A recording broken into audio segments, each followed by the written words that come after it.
velkomin í Gunnhann Brasar. Gunnlaug Hannesdóttir heiti ég og ég vinn og hanna undir merkinu Gunnhann.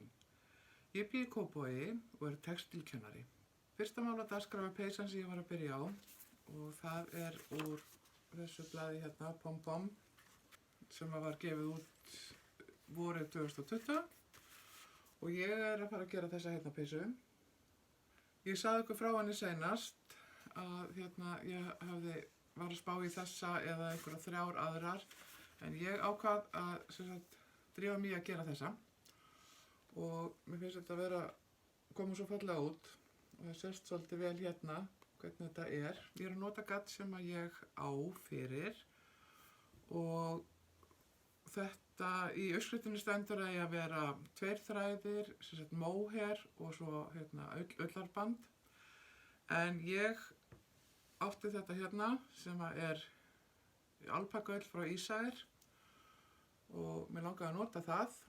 Mér langaði ekki að vera í móher, það er svo eitthvað svo mikið fluff í því, þannig að ég ákvað að setja frekar alpakagarnið með. Þannig að ég fór í Ömmumús og fann þar, af því að þetta er ekki nóg, held ég, og ég fann þar þá sama lit og valdi svo þennan hérna á móti. Þannig að þessi 2 þræðir, þeir fylgja alltaf niður alveg peysuna. Peysan er prjónuð frá hálsmáli og niður og ég er byrjuð á hálsmálinu og ég er komin svona hérna. Ég var byrjuð á henni með gráu garni, það sem ég byrjaði á gráum lit. Og svo var mér nú bent á það að það væri kannski ekki það sniðugasta að hafa grátt hérna upp við andlitið. Þannig að ég fór í stassið mitt og fann hespu af þessum hérna lit. Og ég ákvað að nota hann bara í sama litin í þessu hérna öllu. En það sem þessi dökki litur er, eins og ég sjáu hérna, það er svona svolítið mikið af dökkum lit, að þá ætla ég að skipta liti. Það fer bara eftir í hversu mikið af garni ég á, hversu breiðar endurnar verða, en ég er búin að gera hérna smá pröfu af þeim litum sem að ég valdi til að nota og það eru þessir hérna. Þannig að þar sem ég er byrjuð að nota, það er þessi hérna litur og svo er ég að spá í að fara þá hérna niður með. Og eins og segi, í þessum dökkalit þá nota ég alltaf þennan hérna með. Það er gefið upp að það er að vera 2 Ísrael þræðir, móher og svo ullargarn, og ég fór að athugaði bar svona saman við hversu með grófleikan og mér sýndist þetta nú vera alveg mjög svipað, en þetta er eiginlega orðið 2-falt þegar maður prjónar þetta svona.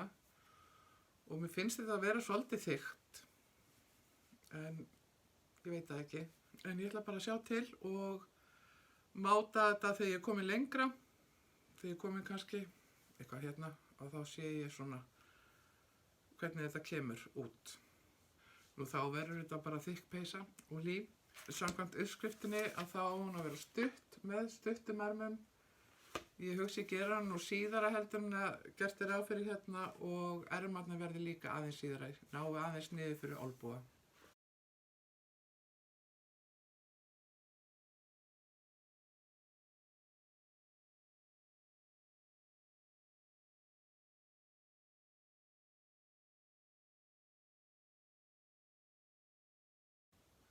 Ég er búin að vera að kempa svolítið mikið núna af gaddspottunum og er komin með þó nokkuð safn, hérna er svona smá partur af því. Það er búið að kempa þetta.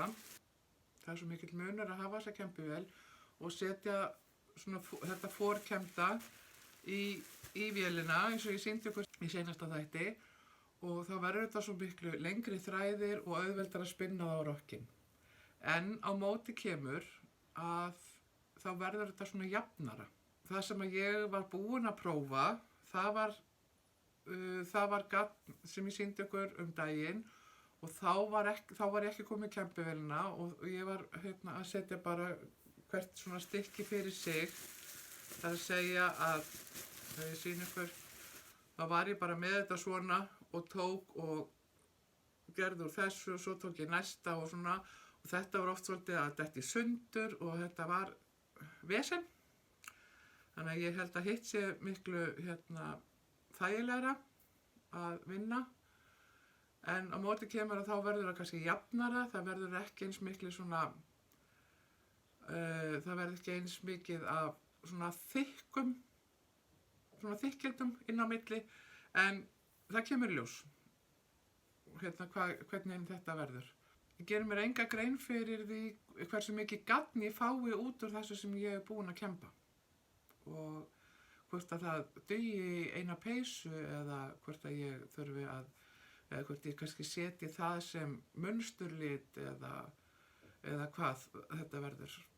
En þetta er svolítið spennandi að sjá hvað kemur út úr þessu og ég ætla að nota núna svolítið vel kempivélina næstu 2 vikur. Ég ætla að fá að hafa hana hjá mér í 4 vikur. Já, ég ætla að reyna að fara með svolítið mikið í gegnum kempivélina núna á næstu dögum.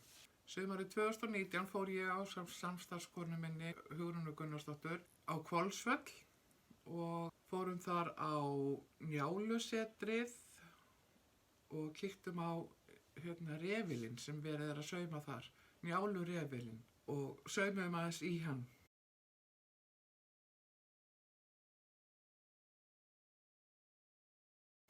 Þetta er refill sem segir sögu Brennunjálssögu og ef ég fæ bara aðeins að lesa af síðunni þeirra og þá stendur þar: Njálurefillinn er 90 metra langur og 50 cm breiður refill sem segir Brennunjálssögu. Myndir og texti úr sögunni eru prentuð á hördúk og saumað með refilsaum. Það var byrjað á þessu árið 2013 og það var gert ráð fyrir að þetta tæki 10 ár að sauma, en seinasta sporið var tekið í refilinn 15. september 2020, sem sagt núna síðastliðið haust, og þannig að þetta tók miklu skemmri tíma heldur en áætlað var. Það voru mjög margir sem komu þarna við sögu og tóku nokkur spor.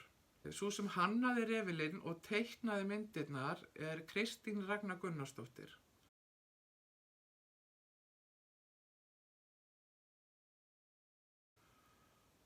Og þetta er mjög fallegt og mikil vinna sem liggur að baki þessu.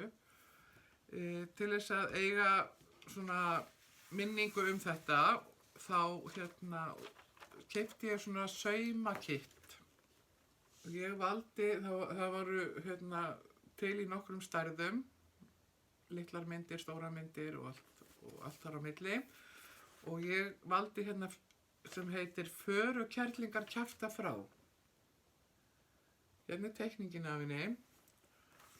Ég er búin að sauma útlínunar með varplegg. Ég er svona nánast búin að því og nú þarf ég að fylla upp í með refilsaum.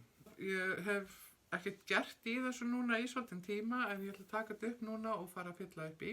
En nú þarf ég að fara að rifja upp refilsauminn og ég gerði það nokkuð tíma þegar ég var í kennaraskólanum, að þá gerði ég pröfu með refilsaum og ég man að mér fannst það skemmtilegt. Mér fannst skemmtilegt að sauma það, þannig að ég hlakka bara til að fara að fylla upp í. Vonandi verð ég komin með eitthvað svona til þess að geta sýnt ykkur næst.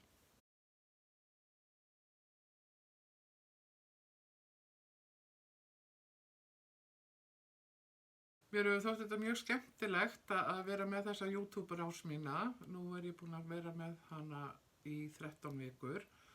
Þetta hefur bæði ýtt mér áfram við að klára hluti eða finna eitthvað svona sem að bæði það sem ég þarf að klára eða eitthvað sem hefur lengi langað til þess að gera.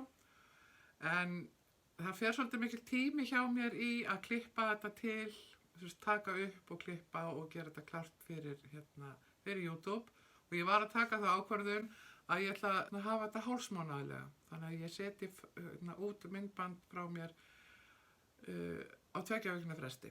Þó bæði hef ég þá meiri tíma til þess að vinna í verkunum sem að ég tala og er að gera hverju sinni, af því það er svo skrítið að vikuna þarf fljúga alveg áfram. Og þegar komin föstudagur og hugsa upp almáttugur og ég hef alla búin að gera neitt. Hvað á ég að tala núna næst? Með því að hafa þetta svona hálfsmánaðarlega þá svona léttir það svolítið á. Ég held að verði betra og ég vona að þið séu alveg sáttar við það. En ég held að þetta sé þá bara komið hjá mér í dag. Takk fyrir að horfa og við sjáumst eftir 2 vikur.